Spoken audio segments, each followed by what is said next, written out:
indirimbo zombi ngiye kuririmba imwe iba kuri YouTube channel yanjye yitwa Nsengigena uruzingo abantu bayikunze ari benshi umuntu uzashaka kuyumva ariho n'izindi ndi kugenda nzishyiraho muzagenda mubona amavideo yanjye nigisha abantu gucuranga n'abantu bifuza gucuranga munshaka ngiri kwisi bigisha gucuranga nzabasigira umwuga mwiza murakoze cyane nije twagiye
iruka umusozi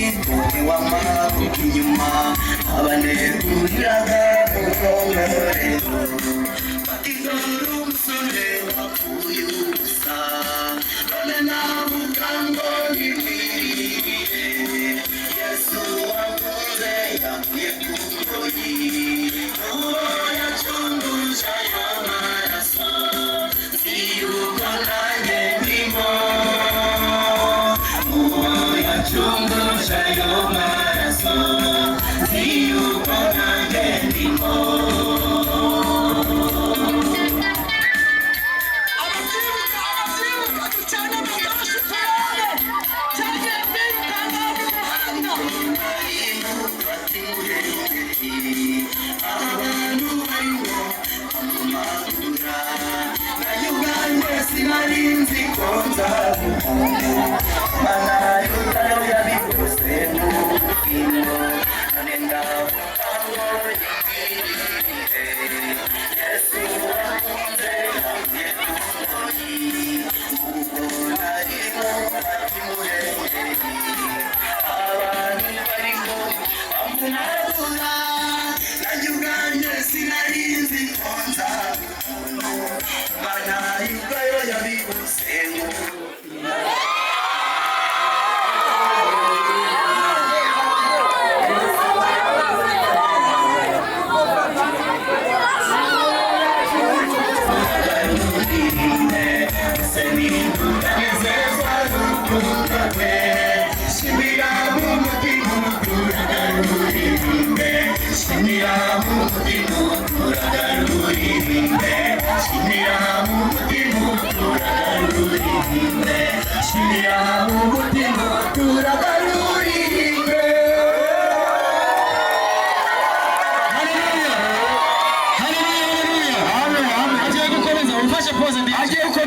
agiye gukomeza n'indirimbo amen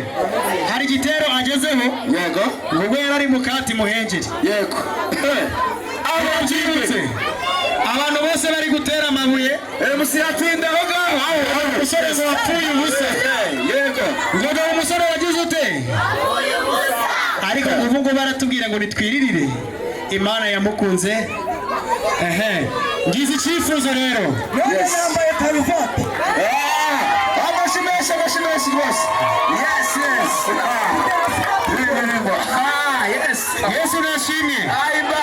Uyu mupota. Yewe nanjye muramuzi turi mu rusengero yego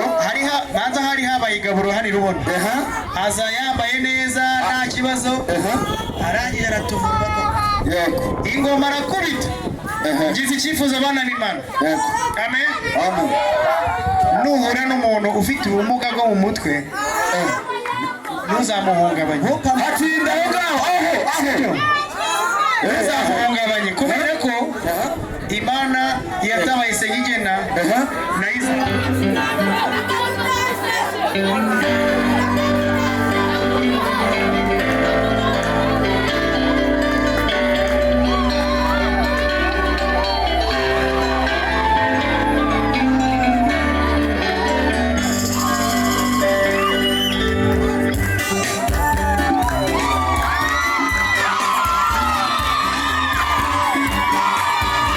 True.